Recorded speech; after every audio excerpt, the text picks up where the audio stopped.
23 beautiful Black actresses who had the most tragic deaths. Beauty brought them into the spotlight, but it did not protect them from silence, neglect, or tragedy. In this video, we remember Black actresses whose talent lit up screens, yet whose lives ended in ways that still raise painful questions. These were not forgotten women. They were celebrated, admired, and loved until the cameras stopped rolling. Some were taken at the height of success, others after the industry quietly moved on. What connects their stories is not gossip, but loss of support, of safety, of time.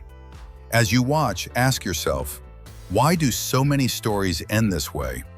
Share your thoughts in the comments. Subscribe to Black Excellence Legends to honor the truths behind the fame. Aaliyah. Aaliyah Dana Houghton was not simply a rising star, she was a cultural shift in motion. By the age of 22, Aaliyah had already redefined what modern R&B looked and sounded like. With over 24 million records sold worldwide, chart-topping hits like Try Again and Are You That Somebody, and a fashion sense that blended mystery with quiet confidence, she represented a new kind of Black femininity. Controlled, futuristic, and self-possessed. Her transition into film with Romeo Must Die and Queen of the Damned proved she was not boxed into music alone, but poised for long-term crossover success. On August 25, 2001, that trajectory ended abruptly. After completing the Rock the Boat music video in the Bahamas, Aaliyah boarded a Cessna 402B bound for Miami. Multiple official investigations later confirmed critical safety failures. The aircraft was overloaded beyond legal weight limits, and the pilot lacked proper certification and had traces of alcohol and cocaine in his system. Less than a minute after takeoff, the plane lost control and crashed, killing all 9 people on board instantly. What makes Aaliyah's death especially haunting is not conspiracy, but preventable negligence. Witnesses stated she had expressed fatigue and a desire to rest before traveling. Those concerns were overridden by scheduling pressure, an all too familiar reality in the entertainment industry. There is no verified evidence that she was drugged or forced aboard, and responsible storytelling demands that distinction be made clearly. Aaliyah's legacy endures not because of how she died, but because of how fully she was becoming herself. She stood at the intersection of music, film, fashion, and global influence, without scandal, without excess, and without apology. Her death was not destiny. It was a reminder of how fragile brilliance can be when speed is valued over safety. And more than 2 decades later, the silence she left behind is still felt, precisely because her story was far from finished. Charmaine Maxwell. Charmaine Maxwell was never the loudest voice in the room, but she was often the one that lingered the longest. As a founding member of the R&B trio Brownstone, Maxie helped define the emotional sound of mid-1990s soul. Songs like If You Love Me didn't just dominate charts, they became slow-burn anthems of vulnerability, driven by harmonies that felt intimate rather than manufactured. Maxie's voice, soft yet grounded, gave Brownstone its warmth and authenticity, earning the group a Grammy nomination and multi-platinum success. Unlike many artists of her era, Maxie chose a quieter path after the group's peak. She stepped back from the spotlight to focus on motherhood, personal growth, and selective creative work. Friends described her as grounded, present, and hopeful about returning to music on her own terms. By early 2015, she had begun discussing new recordings and future plans, proof that her artistic story was not finished, merely paused. On February 27, 2015, tragedy arrived without warning. After returning home from her young son's soccer game, Maxie suffered a sudden fall inside her apartment. A broken wine glass caused a severe injury to her neck, leading to fatal blood loss. Emergency responders arrived quickly, but she was pronounced dead at the scene. She was 46 years old. Authorities ruled the death an accident, finding no evidence of foul play or self-harm. Still, the shock of the moment left many struggling to reconcile how abruptly a life could end during such an ordinary evening. Just days earlier, Maxie had reportedly postponed a private recording session, an unexplained decision that, in hindsight, felt unsettling but remains speculative and unsupported by facts. Charmaine Maxwell did not die chasing fame. She died living quietly as a mother, an artist, and a woman who had already given the world something timeless. Her legacy is not defined by tragedy, but by restraint, sincerity, and a voice that never needed to shout to be remembered. Phyllis Hyman. Phyllis Hyman possessed a voice that carried elegance, restraint, and quiet devastation all at once. Emerging in the 1970s, she became one of the most respected vocalists in soul and jazz, known for songs like You Know How to Love Me and Living All Alone. Her contralto range and poised delivery set her apart in an era dominated by louder, more theatrical performers. On stage, she appeared regal and composed. Offstage, her life was far more fragile. Despite commercial success and critical acclaim, Phyllis struggled with long-term depression, bipolar disorder, and financial instability, issues rarely discussed openly in the industry at the time.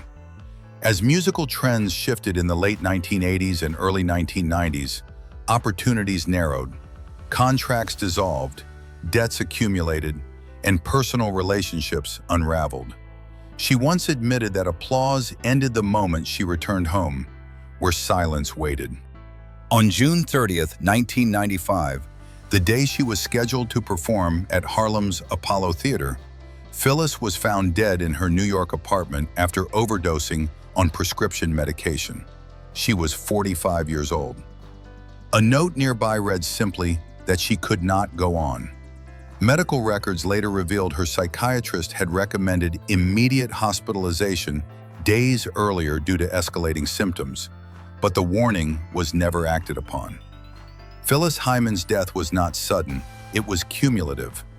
It exposed how mental health struggles, especially for Black women, were minimized behind professionalism and grace.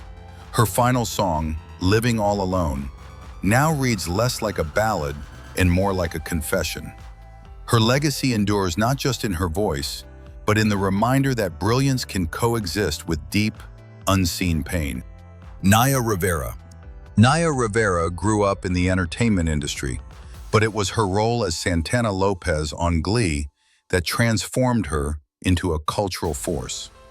With sharp wit, musical precision, and emotional depth, she helped redefine representation for Latina and Black women on mainstream television. Santana was unapologetic, complex, and vulnerable, qualities Naya brought to life with remarkable control. Beyond the screen, Naya was candid about anxiety, self-doubt, and the pressures of visibility. In her 2016 memoir, she wrote openly about fear, including recurring dreams of drowning, words that later took on tragic weight, though they were never meant as prophecy. On July 8, 2020, Naya rented a pontoon boat at Lake Piru, California, with her 4-year-old son. At some point, she entered the water to swim. Investigators later concluded that a strong current pulled her under. Her son was found alone on the drifting boat, unharmed. After a 5-day search, Naya's body was recovered. She was 33 years old. There they ruled the death an accidental drowning, noting no signs of foul play. Evidence indicated that Naya used her remaining strength to lift her son back onto the boat before being overcome herself. The lake, known for poor visibility and undercurrents, had no warning signs at the time. Naya Rivera died not in pursuit of fame, but in an act of motherhood. Her legacy lives on through her work, her honesty, and the child she saved. She is remembered not for the water that took her, but for the courage she showed in her final moments. Simone Battle. Simone Battle represented the fragile intersection between visibility and vulnerability in the modern music industry. Rising to national attention through the X Factor USA, she quickly stood out, not just for her powerful vocals, but for a radiant presence that suggested confidence, optimism, and momentum. When she later joined the girl group GRL, Simone appeared poised at the edge of a breakthrough that many young artists only dream of. The group was gaining traction, studio support, and mainstream exposure. From the outside, everything looked aligned. Behind the scenes, however, Simone was struggling quietly. The reality of the music business proved far harsher than televised competitions suggested. Despite national exposure, income was unstable, contracts were restrictive, and creative control was limited.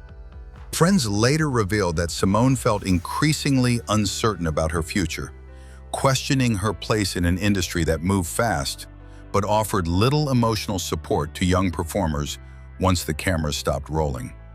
On September 5, 2014, Simone Battle was found dead in her West Hollywood apartment. She was 25 years old. Authorities ruled her death a suicide. No public note was found, and there were no signs of external involvement. What stunned those closest to her was the contrast between her final days and her public image. She had been communicating normally with friends, laughing, making plans, and showing no obvious warning signs. Simone's death exposed an uncomfortable truth. Visibility does not equal stability. Talent does not guarantee security.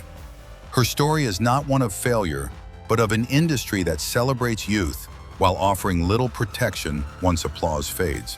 Simone Battle is remembered not only for her voice, but as a symbol of how easily quiet suffering can be hidden behind a bright smile. Michelle Thomas. Michelle Thomas embodied warmth, grace, and gentle charisma on 1990s television. Best known for her role as Myra Monkhouse on Family Matters, she became a fan favorite through her sincerity and soft-spoken charm. Her performances never demanded attention, they earned it. Viewers associated Michelle with optimism, kindness, and emotional steadiness, making her presence feel reassuring rather than performative. What audiences did not know was that Michelle was fighting a private battle of devastating intensity. In 1997, she was diagnosed with desmoplastic small round cell tumor, an extremely rare and aggressive form of abdominal cancer. Rather than stepping away publicly, Michelle chose silence. She continued working, attending events, and responding to fan letters, determined not to be defined by illness or to burden others with her struggle. As her condition worsened, treatment options narrowed. Chemotherapy and surgery offered little relief, and by late 1998, doctors acknowledged there was nothing more they could do. Michelle returned to her family's home in New Jersey, where she spent her final days surrounded by loved ones.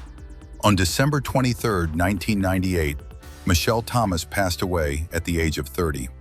Her death came just 2 days before Christmas, magnifying the sense of loss felt by fans and colleagues alike. After her passing, cast members of Family Matters described her as gentle, private, and deeply resilient, someone who endured pain without bitterness or public spectacle. Michelle Thomas did not die forgotten. She died quietly, with dignity intact. Her legacy lives on, not through tragedy, but through the warmth she left behind, a reminder that strength is not always loud, and courage does not always ask to be seen. Dorothy Dandridge. Dorothy Dandridge was more than a Hollywood star. She was a historic rupture in an industry built to exclude her. In 1954, she became the first Black woman nominated for a Best Actress Academy Award for Carmen Jones, a milestone that should have transformed her career. Instead, it exposed the limits of Hollywood's imagination. While her beauty, elegance, and screen presence were undeniable, the roles offered to her afterward were scarce, restrictive, or degrading. The doors she opened did not stay open for her. As the 1950s ended, opportunities dried up. studios hesitated to cast a black woman as a romantic lead opposite white actors, while refusing to invest in films centered on black women with complexity. Financial pressures mounted. Dorothy faced bankruptcy, 2 failed marriages, and the heartbreak of caring for a daughter with severe mental illness, who would later be institutionalized. Fame faded quickly, replaced by isolation. On September 8, 1965, Dorothy Dandridge was found dead in her West Hollywood apartment. She was 42 years old. The official cause of death was an accidental overdose involving prescription medication, though details surrounding her final hours remain sparse.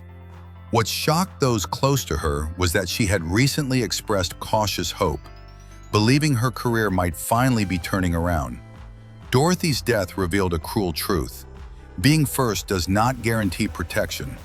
Hollywood celebrated her image, but abandoned the woman behind it. Today, she is remembered not only as a pioneer, but as proof that systemic barriers can be just as lethal as neglect. Dorothy Dandridge did not lack talent or discipline. She lacked an industry willing to sustain the future she helped create. Lisa Left Eye Lopes. Lisa Left Eye Lopes was the creative pulse of TLC, one of the most successful female groups in music history. With over 65 million records sold worldwide, TLC reshaped 1990s R&B and hip-hop, and Lisa stood apart as its most unpredictable force. Her sharp lyricism, visual boldness, and spiritual curiosity made her impossible to ignore. She wasn't just a rapper, she was a question mark, constantly evolving. In the early 2000s, Lisa entered a period of deep introspection. She spoke openly about searching for meaning beyond fame, spending extended time in Honduras working on a documentary and planning a solo project. Friends noted that she seemed reflective but determined, focused on growth rather than retreat. There is no verified evidence that she predicted her own death, despite later mythologizing. On April 25, 2002, while driving an SUV in rural Honduras, the vehicle lost control and flipped. Lisa, who was not wearing a seatbelt, was thrown from the car and suffered fatal head injuries. She was 30 years old. She was the only person killed in the crash. Authorities ruled the incident an accident, and investigations found no signs of mechanical failure or foul play. Lisa Left Eye Lopes died with unfinished work, music unreleased, questions unanswered, and a future still forming. Her legacy endures because she refused to be simple. She challenged norms, disrupted expectations, and demanded space for contradiction. Lisa didn't fade away. She stopped suddenly, leaving behind a silence loud enough to remind the world how rare her voice truly was. Whitney Houston. Whitney Houston possessed a voice that redefined possibility. From the moment her debut album arrived in 1985, it was clear she was not merely talented, she was singular. With a vocal range marked by precision, power, and emotional clarity, Whitney became the benchmark against which all modern pop and R&B singers were measured. Over her career, she sold more than 200 million records worldwide, earned 6 Grammy Awards, and delivered songs, I Will Always Love You, Greatest Love of All, How Will I Know, that crossed generations and cultures. Yet as her public achievements grew, her private life grew increasingly fragile. Intense scrutiny, a turbulent marriage, and long-term substance abuse gradually overshadowed her artistry. By the late 2000s, Whitney was attempting a comeback, determined to reclaim stability and dignity, even as her health declined. On February 11, 2012, Whitney Houston was found unresponsive in a bathtub at the Beverly Hilton Hotel. She was 48 years old. The official cause of death was accidental drowning, with heart disease and cocaine use listed as contributing factors. There was no evidence of foul play.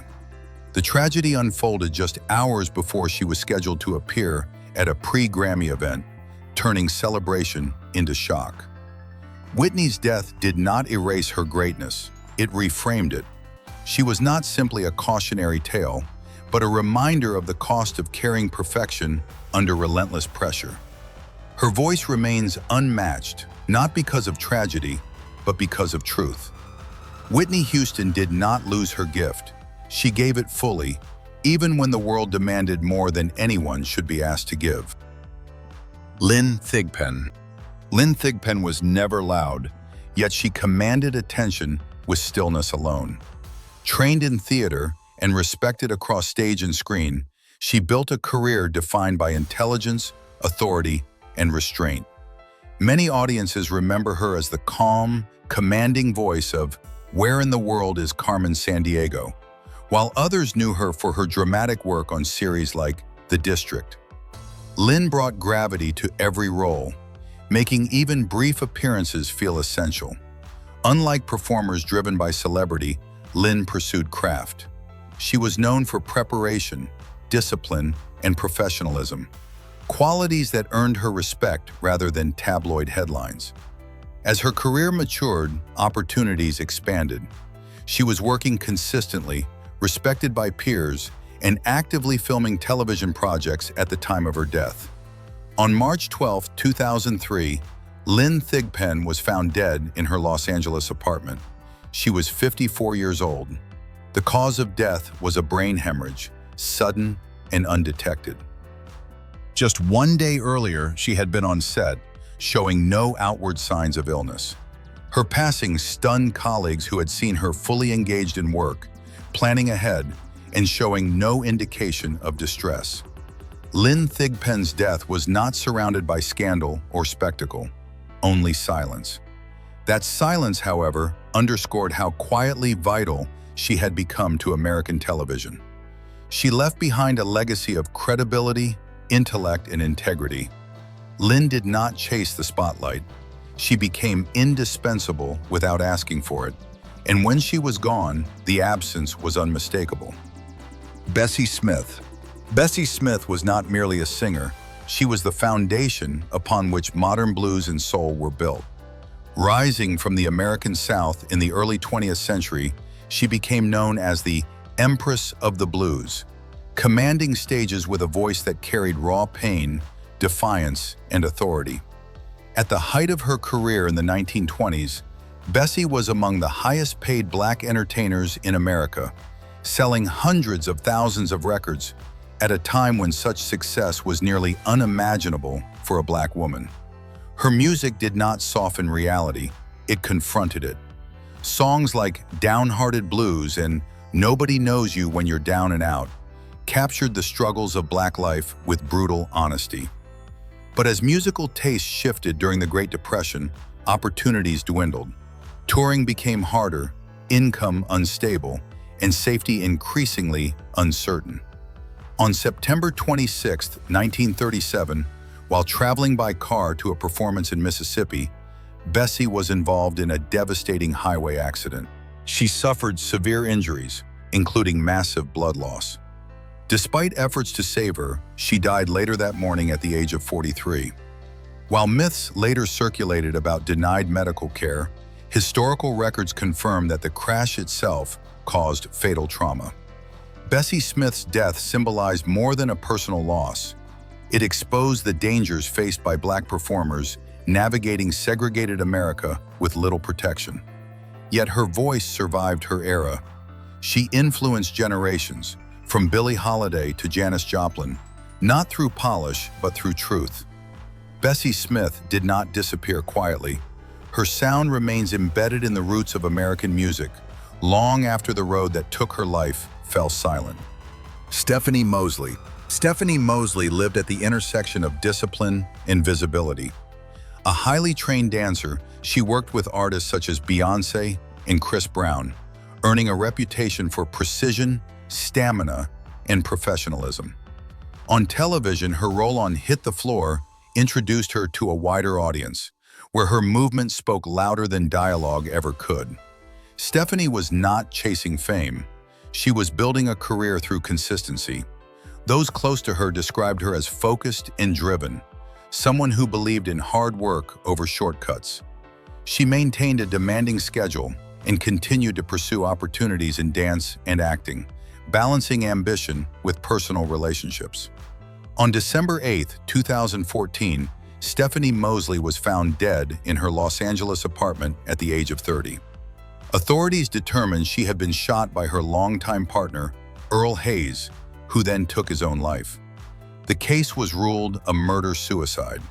There was no evidence of third-party involvement. The tragedy shocked the entertainment community, not because of celebrity spectacle, but because it highlighted the hidden dangers of intimate partner violence, often invisible until it is irreversible. Stephanie's death forced conversations about control, warning signs, and the silence that can surround toxic relationships. Stephanie Moseley's legacy is not defined by the way her life ended, but by the grace and dedication she brought to her craft. Her story stands as a reminder that talent and determination do not shield someone from harm, and that recognizing danger early can be as vital as chasing dreams. Tammi Terrell. Tammi Terrell embodied warmth, elegance, and emotional clarity at a time when Motown was shaping the sound of a generation. Emerging in the mid-1960s, she became inseparable from her musical partnership with Marvin Gaye, delivering timeless duets such as Ain't No Mountain High Enough, You're All I Need to Get By, and If I Could Build My Whole World Around You. Her voice was gentle yet confident, radiating optimism that resonated deeply with audiences. Behind that brightness, Tammy's health was quietly unraveling. In 1967, during a live performance with Gaye, she collapsed on stage, an event later identified as an early sign of a brain tumor. What followed were years of hospitalizations, surgeries, and treatments that interrupted a career just as it was reaching full momentum. Despite undergoing multiple operations, Tammi remained determined to contribute to music whenever possible, recording when her strength allowed. On March 16, 1970, Tammi Terrell died at the age of 24. Her passing devastated Motown and left Marvin Gaye emotionally withdrawn for months. The loss was not only of a gifted singer, but of a presence that symbolized youthful hope in soul music. Tammy's legacy endures because her work captured sincerity without excess. Her recordings remain benchmarks of harmony and emotional balance, reminding listeners of what was possible and what was lost too soon. She did not fade. She was taken at the very moment her voice had begun to fully bloom. Koko Da Doll. Koko Da Doll was a fearless voice at the intersection of visibility and vulnerability. A Black transgender woman from Atlanta, she gained wider recognition through the documentary Kokomo City, where her candor, humor, and unfiltered audiences to confront realities often ignored. Koko did not frame herself as a symbol. She spoke as a person demanding dignity, safety, and truth. Her growing platform came with risk. Koko was outspoken about violence faced by transgender women, particularly Black trans women, and she refused to soften her message for comfort. Friends described her as courageous and unapologetic, someone who believed that being seen was an act of resistance. In April 2023, Koko Da Doll was shot and killed in Atlanta. She was 35 years old. Authorities classified her death as a homicide. At the time of her passing, the case underscored the ongoing crisis of violence against transgender people in the United States, an issue Koko herself had repeatedly addressed publicly. Koko's death reverberated far beyond her immediate circle. It forced renewed attention on the dangers faced by those who live openly in a society that too often treats visibility as provocation. Her legacy is not confined to a film or a moment of recognition. It lives in the conversations she sparked and the courage she modeled. Koko Da Doll did not seek sympathy, she sought acknowledgement. In speaking her truth without compromise, she left behind a legacy of defiance, clarity, and humanity that continues to demand action, not silence. Natina Reed. Natina Reed carried an edge that made late 1990s R&B feel dangerous and alive. As a member of Black, she helped define a moment when girl groups mixed polish with attitude, scoring hits like Bring It All to Me. Natina's presence stood apart, sharper, more defiant, and less interested in fitting a mold. Her brief but memorable role in Bring It On extended that image to film, reinforcing her identity as someone unafraid of intensity. As trends shifted, opportunities narrowed. Natina spoke openly about wanting a return, about reclaiming momentum on her own terms. Friends later recalled that she was writing and planning, determined to reintroduce herself beyond nostalgia. The industry's silence did not erase her ambition. It forced her to carry it privately. On October 26, 2012, Natina Reed was struck by a vehicle while walking along a highway near Atlanta. She was 32 years old. Authorities reported the driver remained at the scene and called for help. The incident was ruled an accident. The suddenness of the loss stunned fans who had watched her navigate a difficult path back toward visibility. Natina's story is a reminder that fame's afterlife can be unforgiving. She was neither forgotten nor finished. She was in transition. Her legacy lives in the rawness she brought to her work and the refusal to soften herself for acceptance. Natina Reed didn't disappear. Her voice was interrupted mid-sentence. Erica Ashe. Erica Ashe built her career on versatility and resilience. Trained in performance and comedy, she moved effortlessly between sketch, sitcoms, and drama, becoming widely recognized through Real Husbands of Hollywood, Survivor's Remorse, and stage work. Erica's strength was range. She could deliver sharp humor one moment and grounded vulnerability the next, earning respect across genres rather than headlines. Behind the scenes, she faced significant health challenges. Erica was open about surviving breast cancer, a battle that reshaped her priorities without dulling her ambition. She continued to work, write, and plan new projects, often speaking about creative independence and the importance of longevity over speed. Colleagues described her as disciplined and forward-looking, someone preparing for her next chapter rather than revisiting old ones. In July 2024, Erica Ashe died at 46 years old following complications related to a medical procedure. Her passing shocked the industry, coming at a time when she was actively developing new work and reconnecting with audiences. There was no evidence of foul play. The loss underscored how quickly stability can change, even after survival.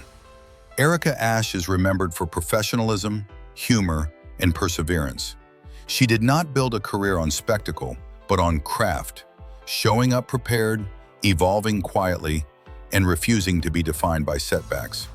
Her legacy rests in the work she completed and the momentum she was still carrying forward when her story ended too soon. Yvette Wilson.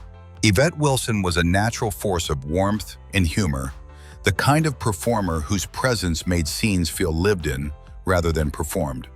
Audiences first embraced her through recurring roles on Moesha and The Parkers, where her comedic timing felt effortless and deeply human. She wasn't loud for attention, she was funny because she understood people. Her laughter came from recognition, not exaggeration. Behind the scenes, Yvette was known as generous and fiercely independent. She continued performing stand-up comedy even as television roles slowed, choosing live audiences over fading visibility. Friends recall that she remained creatively active, developing material and discussing new projects, even while managing serious health challenges away from public view. In the late 2000s, Yvette began battling cervical cancer, later compounded by kidney failure, which required dialysis. She did not turn her illness into spectacle. Instead, she protected her privacy, speaking only sparingly about her condition and focusing on maintaining dignity. As her health declined, communication became difficult, but those close to her said her spirit never hardened, only quieter. On June 14, 2012, Yvette Wilson passed away at 48 years old, surrounded by family. Her death marked the end of a career that had never sought dominance, only connection. The industry mourned her softly, much like she lived, without noise, without bitterness. Yvette Wilson's legacy is not defined by volume or fame, but by sincerity. She represented a kind of comedy rooted in empathy, reminding audiences that laughter can be gentle, healing, and deeply personal. Melanie Thornton. Melanie Thornton possessed a voice that transcended genre, rich, commanding, and unmistakably soulful. As the lead singer of La Bouche, she helped define the sound of 1990s Eurodance, delivering global hits like Be My Lover and Sweet Dreams. Her vocals carried both power and control, elevating dance music into something emotionally resonant. Unlike many acts of the era, Melanie sought growth beyond the spotlight of a successful group. After leaving La Bouche, she pursued a solo career in Europe, refining her sound and earning renewed respect as a vocalist rather than a trend. By 2001, she had just completed her holiday album, Ready to Fly, signaling a mature artistic phase that blended confidence with restraint. On November 24, 2001, Melanie boarded Crossair Flight 3597 en route to Zurich for a televised performance. The aircraft crashed during its approach in severe weather, killing all 24 people on board. Melanie Thornton was 34 years old. The loss was devastating, not only because of how she died, but because of where she was in life, rebuilding, redefining, and moving forward. In the aftermath, tributes poured in across Europe.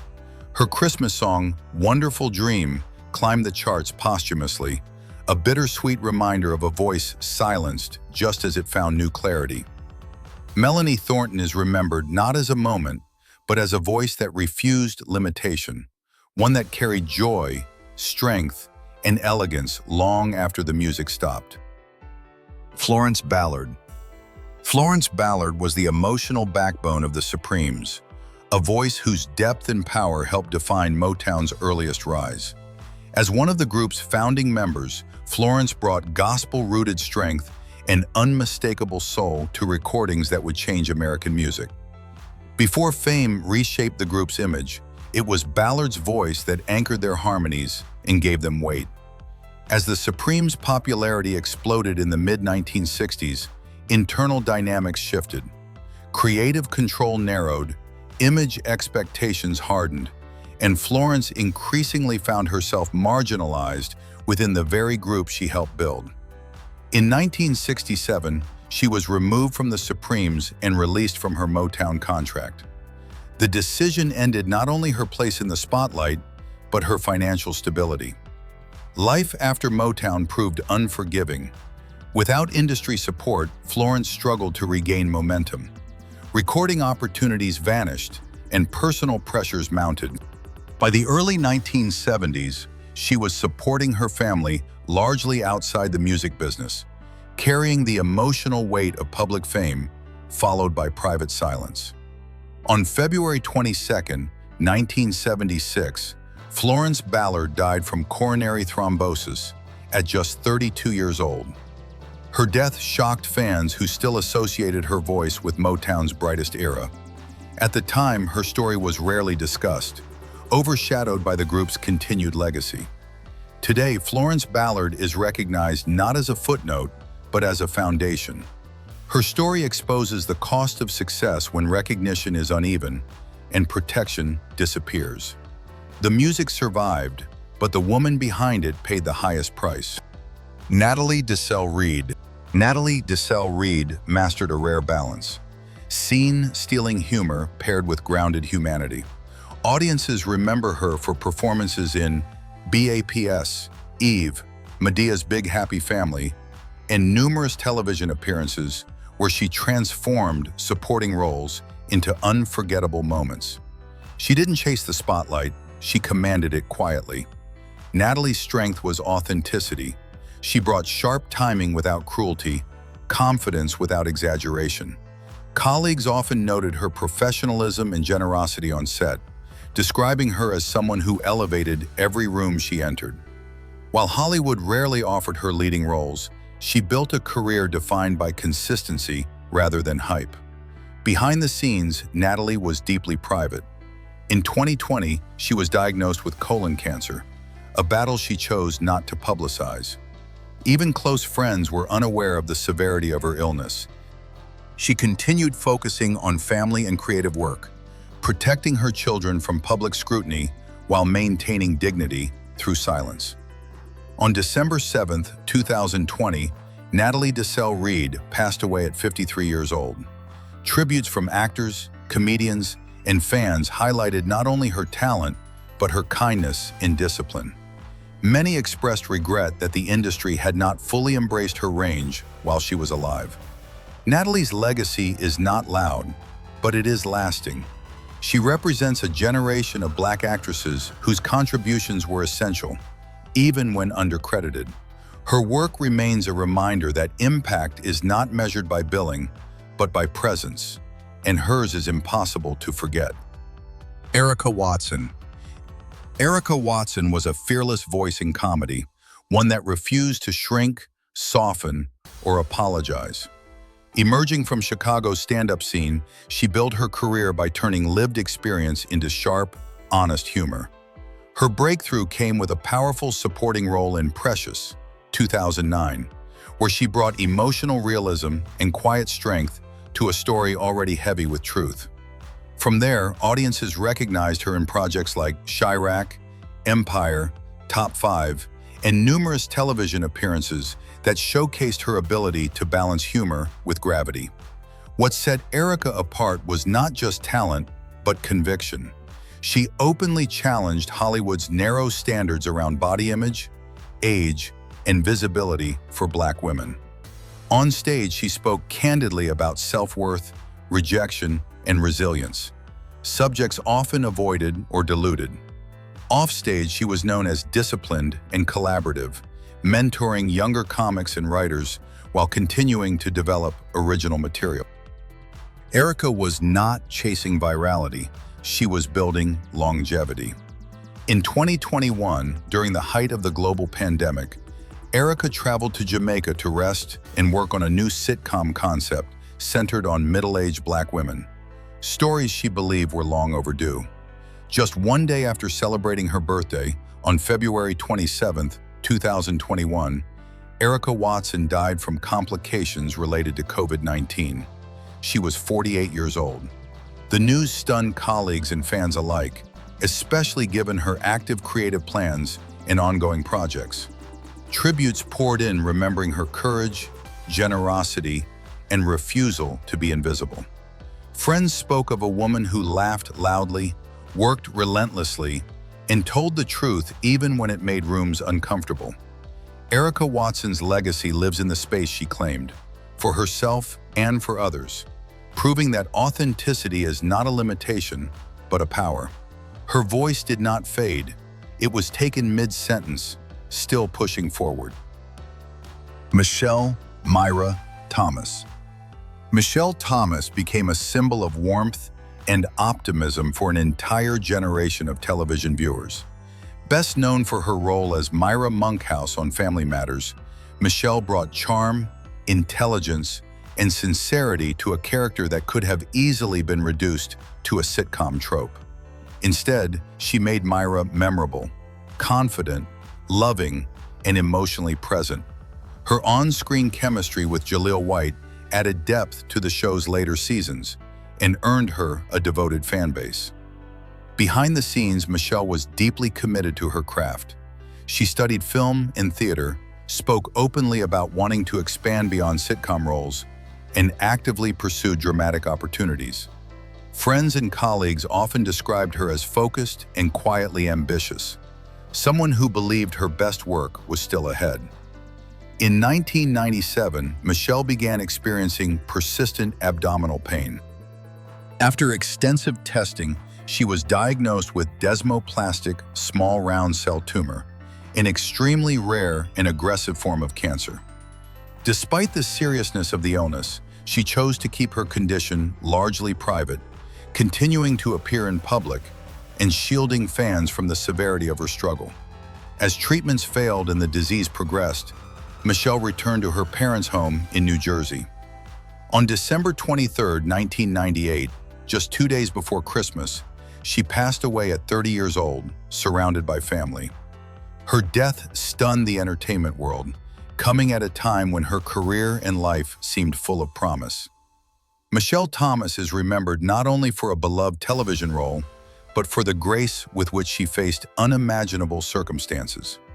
Her legacy endures as a reminder that brightness on screen often masks battles fought in silence. Remembering them isn't about reopening wounds. It's about refusing to let their stories be reduced to headlines. Now it's your turn. Which story impacted you the most, and why? Do you believe Hollywood must take responsibility for the lives behind the roles? Leave a comment and continue the conversation with Black Excellence Legends.